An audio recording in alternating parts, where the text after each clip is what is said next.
Hey, what's up, YouTube? Brendan coming at you from the surface of the sun here in Durham, North Carolina.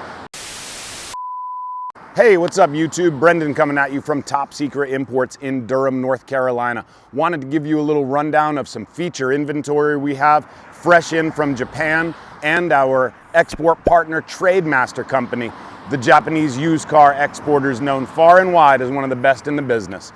We're going to take a little walk around of all of these vehicles, talk to you more about them, show you the differences between the second generation 1998s and third generation 1999 K trucks, and show you some of the elite level stuff that we bring in, including custom turbo wagons and more. Check it out.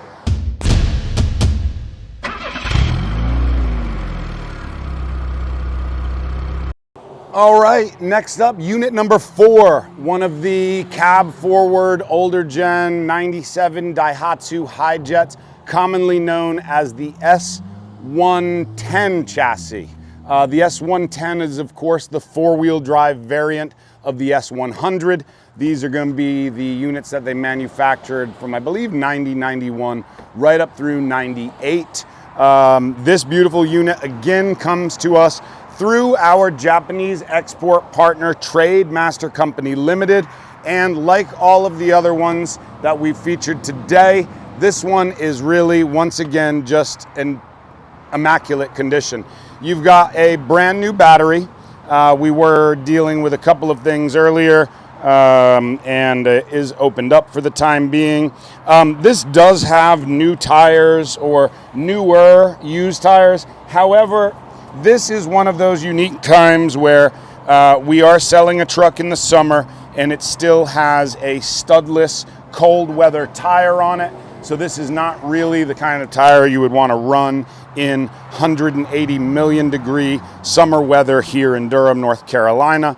But again, we have a full service shop. We have tire and wheel options here on site, and can certainly swap those over to a fresher US market all season, or even a Japanese market off-road tire. This 97 Daihatsu Hijet, just again, I'm sort of taking you around the outside, astonished at its condition. There are a few dents and dings like you always see in the K vehicles. So you've got some dents that are convex, right? That's sticking outward for those of you that aren't up on your SAT words. And then you've got some dings that are concave or pressed in. So this indicates, of course, some stuff rolling around, kind of popping little dings outward from the inside and, of course, inward from the outside. But man, I mean, I can count on both hands the notable dings around the vehicle. Passenger cabin is locked. I'll go in through the driver's side. The upper antenna is a little bit bent. I'm not sure if you can see that on camera. And unfortunately, despite us featuring this just, really days or a week or so after its arrival, this one is also already spoken for, but we have loads of inventory on our website, loads of Japanese inventory still with our partner, Trademaster Co Limited. Excuse me, caught my toe in my OSHA-approved flip-flops here. Trademaster, again, really just delivering home runs when it comes to value. The Daihatsus, one of the reasons we like them is just that. I mean, they really reflect probably some of the best value in the K world. We talked about Hondas, the first couple of units.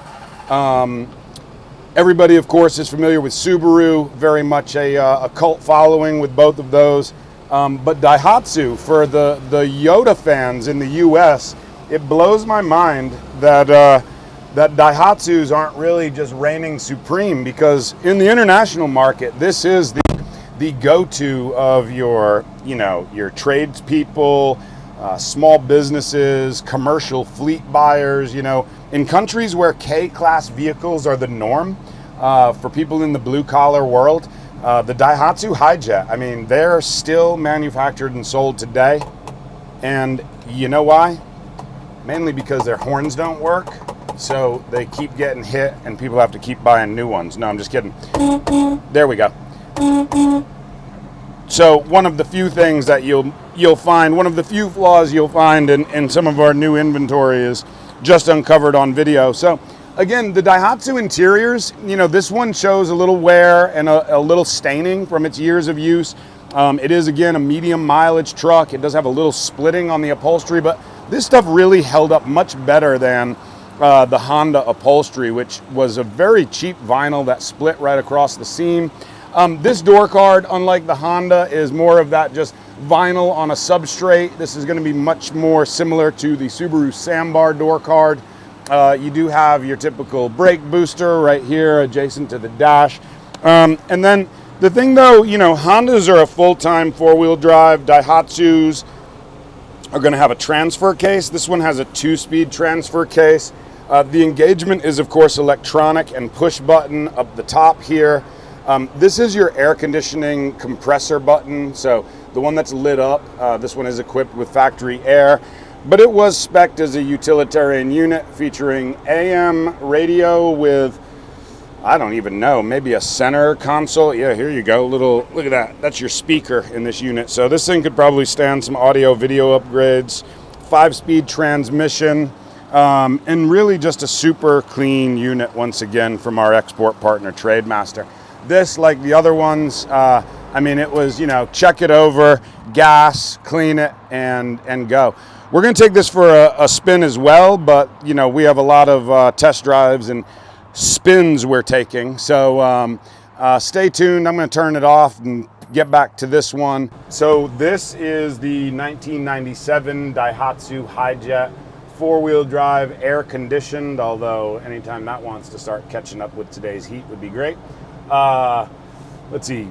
4-wheel drive, 5-speed, air-conditioned Daihatsu Hijet. We already took you on a walk around. This is, again, from our export partner, Trademaster Company Limited, out of Japan. We sell these bad boys ready to go off of our retail lot here in Durham, North Carolina. Or, of course, you can order direct and import your own through us via Trademaster, or you can reach out to them directly, of course. So just kind of getting this thing eased up to speed here on the main road.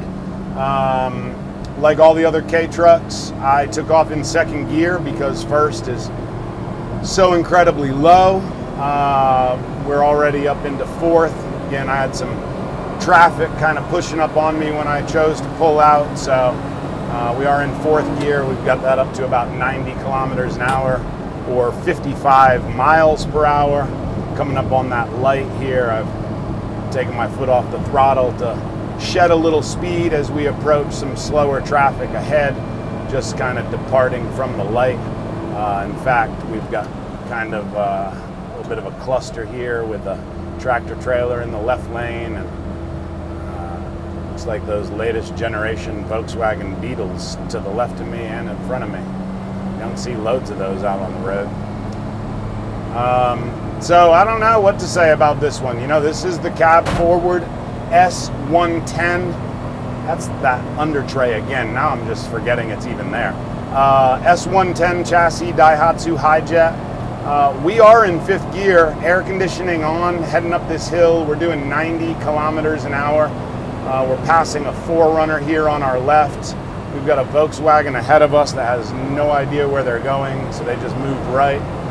Then left back in front of me, and we're just kind of putting this thing through its paces out here. We're at 110 kilometers an hour, and she's whining pretty good. You know, these will go a good 120, 130. These mid-engine trucks up here at speed are going to be a little noisier with that mid-engine. Of course, I did just verify that the front seat on the passenger side not buckled down. Now my seat I'm sitting on, so you really couldn't tell there.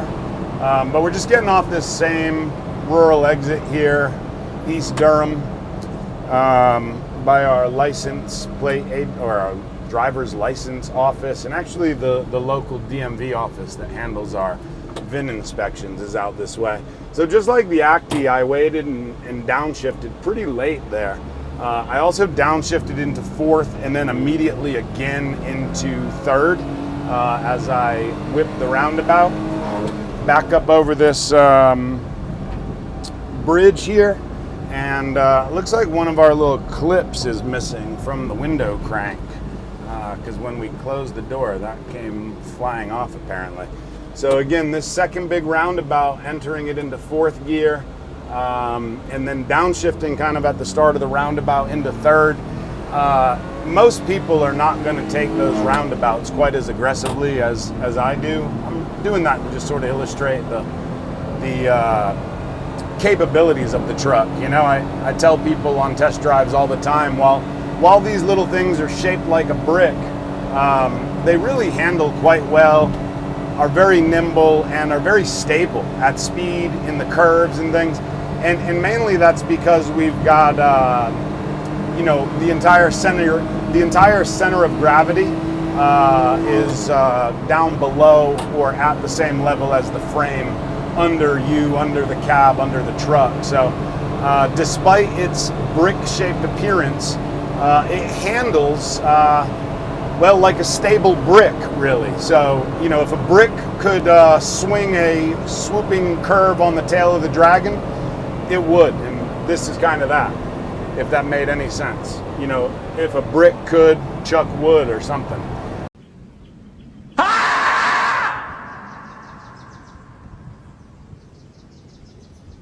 But at any rate, if you live out like in the country, you know, you've got long, curvy country roads that are 45, 50, 55 miles per hour, you're going to be able to keep up with those folks that are out there traveling those roads, you know, at or even a little in excess of the speed limits. I'm not going to lie though, I turned off the AC in this truck just to sort of max out power a little bit, and she's been a fishbowl. It was sitting out in the sun in the lot before taking off. It is blowing cold, although in order for you to believe me, I'd probably have to put an infrared thermometer on it. Blowing cold is one thing. Exchanging heat out of the cabin apparently is another. So, you know, a lot of our buyers will elect to tint these little fish bowls, especially with like a ceramic or like a nano ceramic, something with really great heat rejection properties. Out in full sun in the middle of summer, especially in the southeast, they're gonna be hot.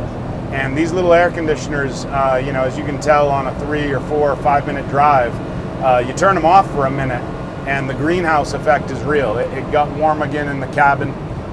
It's fine now, it's definitely cooling off. It's drying the sweat off my arm. I could be, you know, right in front of it like a little kid in the 80s when air conditioners barely blew cold, but it's not quite that bad. Now we do have this speedway station directly across from our shop, so from time to time, you have to take evasive action into our parking lot because you've got somebody in the center lane.